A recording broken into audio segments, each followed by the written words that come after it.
Our government supports the objective of ensuring there can be no impunity for the first use of chemical warfare in the 21st century.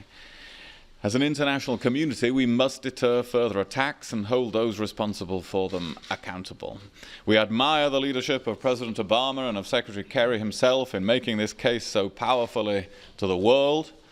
This week, the European Union, the Arab League, and many of the countries of the G20 have called for a strong international response, and it is to the credit of the United States that once again they are prepared to lead such efforts. They have the full diplomatic support of the United Kingdom. The relationship between the United States and the United Kingdom has often been described as special, essential, and it has been described thusly quite simply because it is.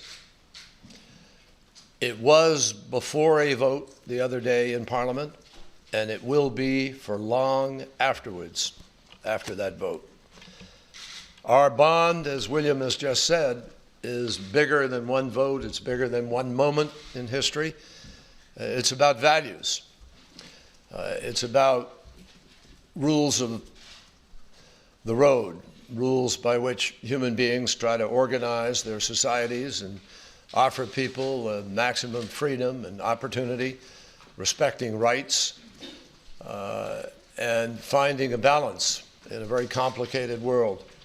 And we have no better partner in that effort than Great Britain. And we're grateful for that. I certainly appreciate the feelings in our country, too, about people who have strong feelings about war and strong feelings about not going into yet some other engagement in another part of the world. But I think it would be good to hear people saying to a dictator, keep your hands off chemical weapons that kill your own people. Protect your own people. For almost 100 years, the world has stood together against the use of chemical weapons, and we need to hear an appropriate outcry as we think back on those moments of history when large numbers of people have been killed because the world was silent. The United States of America, President Obama, myself, others, are in full agreement that the end of the conflict in Syria requires a political solution. There is no military solution, and we have no illusions about that. But a resolution to this has to come about because the parties are prepared to come and negotiate that political solution. And if one party believes that he can rub out countless numbers of his own citizens with impunity using chemicals that have been banned for nearly 100 years because of what Europe learned in World War I, if he can do that with impunity, he will never come to a negotiating table.